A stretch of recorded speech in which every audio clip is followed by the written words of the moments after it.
Olá pessoal, tudo bem? Meu nome é Maiara, sou enfermeira.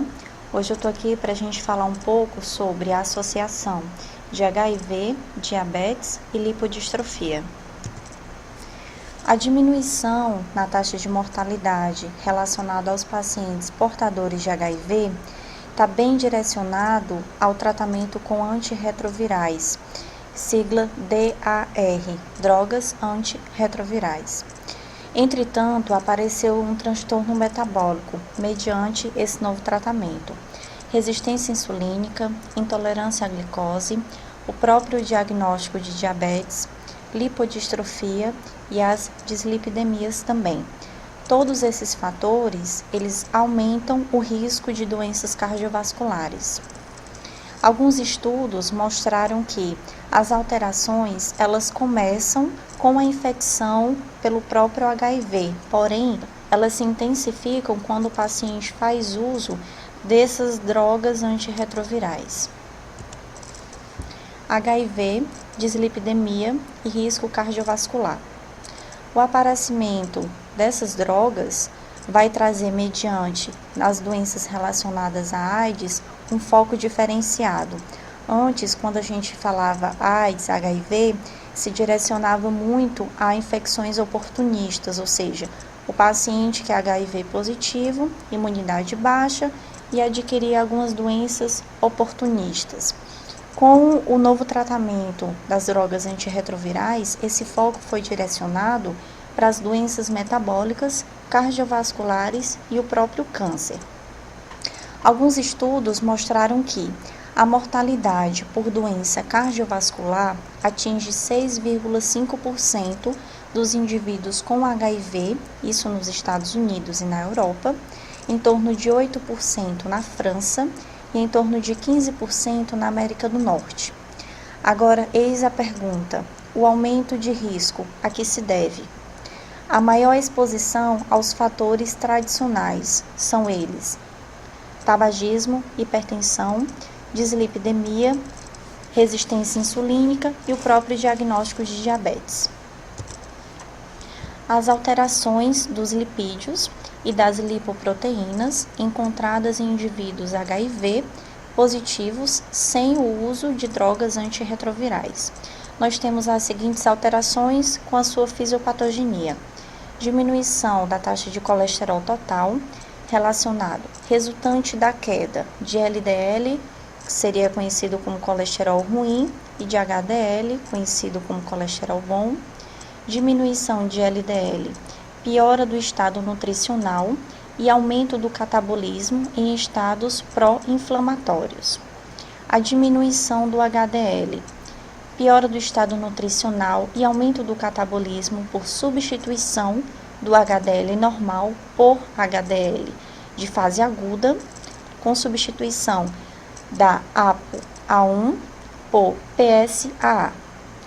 E o aumento dos triglicerídeos, aumento da síntese hepática de VLDL, resultante da maior lipólise periférica e aporte de ácidos graxos do fígado, além da diminuição do catabolismo pela lipoproteína lipase.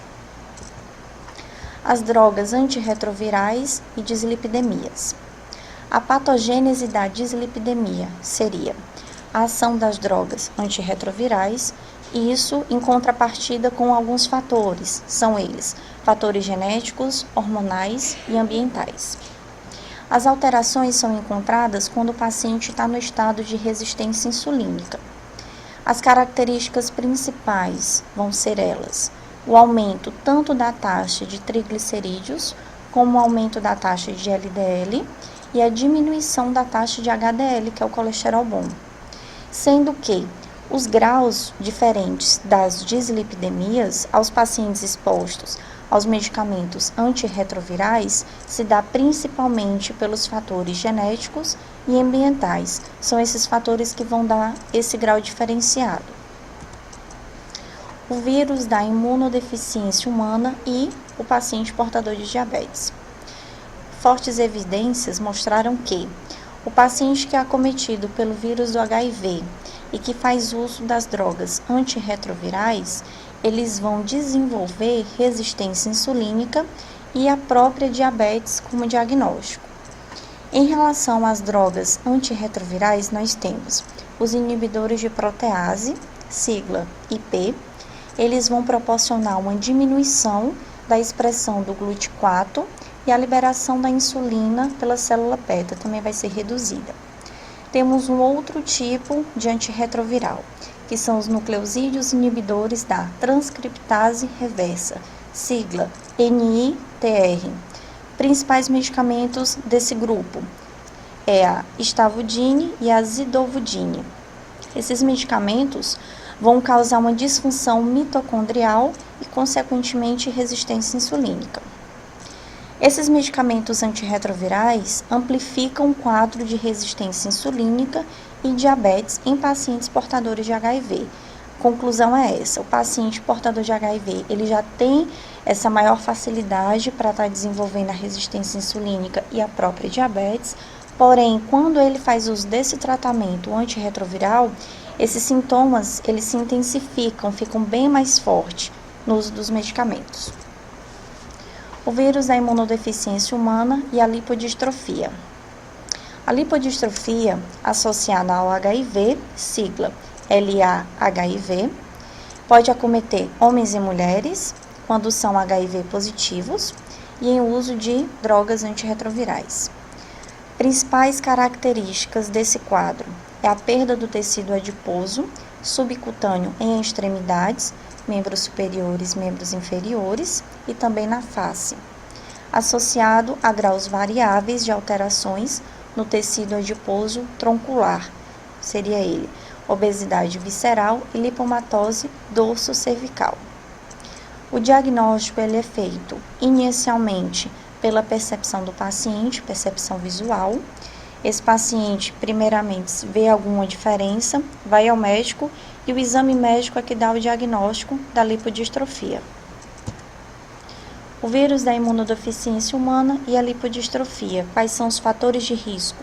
Principalmente exposição aos inibidores de protease, que é o tipo de droga antirretroviral, tempo de infecção pelo vírus do HIV, idade, sexo e o uso de outros tipos de medicamentos antirretrovirais. Os pacientes que têm a lipodistrofia associada ao HIV apresentam exacerbação da dislipidemia e aumento da resistência à insulina quando comparados aos pacientes que são HIV positivos, porém que não têm a lipodistrofia. Isso é um importante critério a ser observado.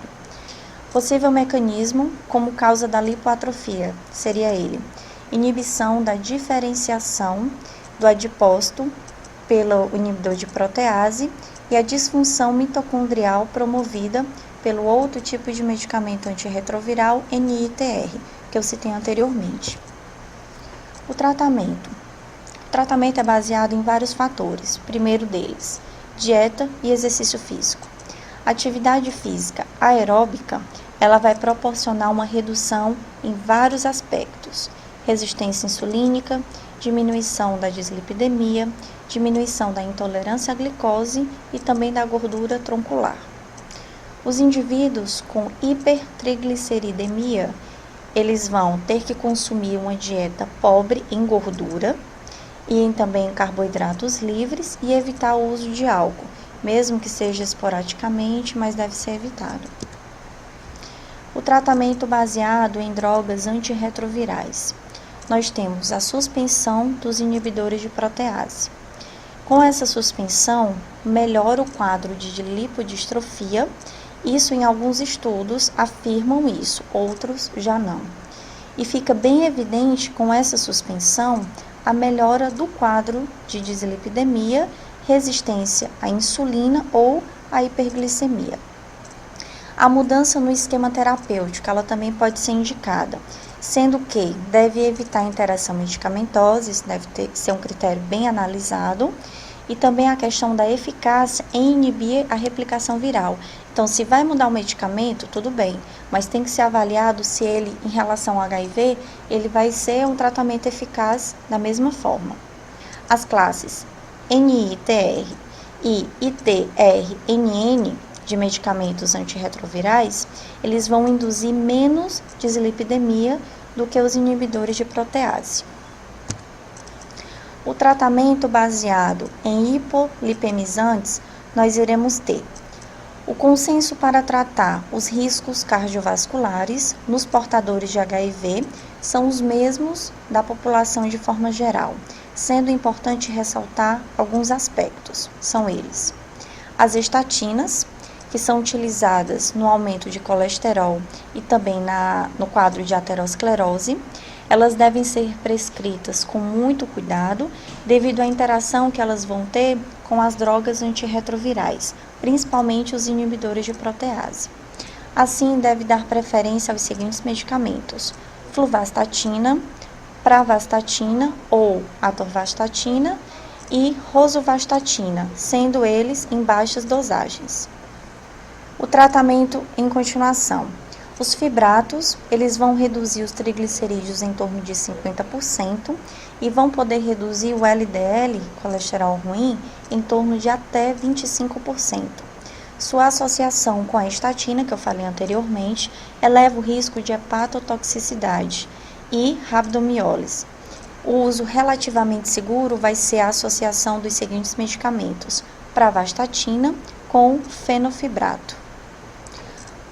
Outro aspecto, o ácido nicotínico. Ele vai ser eficaz na redução da hipertrigliceridemia e aumento do HDL, que seria o colesterol bom. Porém, eleva o quadro de resistência à insulina, colaborando para o diagnóstico de diabetes.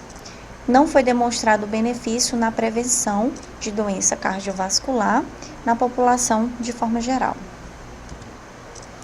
O tratamento baseado com sensibilizadores de insulina. Nós temos dois tipos. Primeiro, a metformina, que ela é bem conhecida. Ela vai proporcionar diminuição da resistência à insulina e à gordura visceral. Esse aspecto da gordura visceral, em alguns estudos, dá essa comprovação, outros já não. E ela também vai melhorar o perfil lipídico, proporcionando uma diminuição dos triglicerídeos e um aumento do HDL, que é o colesterol bom, que é ideal que ele esteja um pouco mais elevado. Porém, ele não vai ser capaz de reverter o quadro de lipodistrofia. O outro tipo de medicamento que nós iremos ter é a tiazolidinedionas. Esse tipo de medicamento, ele vai reduzir a taxa de resistência à insulina e também os efeitos sobre o quadro de lipodistrofia ainda são controversos em vários estudos. As considerações e o nível de evidência de cada um. Demonstrou-se aumento da incidência e ou prevalência de diabetes em indivíduos HIV positivos expostos à terapia com drogas antirretrovirais. Nível de evidência A. Segundo aspecto, apesar de plausível, não se demonstrou que a simples infecção pelo vírus do HIV eleve o risco de desenvolver diabetes nesse tipo de paciente. Nível de evidência B. E por último, os indivíduos HIV positivos apresentam sim risco cardiovascular aumentado quando comparados à população controle. Nível de evidência A. A referência dessa aula foi baseada mais uma vez na Sociedade Brasileira de Diabetes, que são as novas diretrizes 2014 e 2015. Obrigado pela sua atenção e até a próxima aula.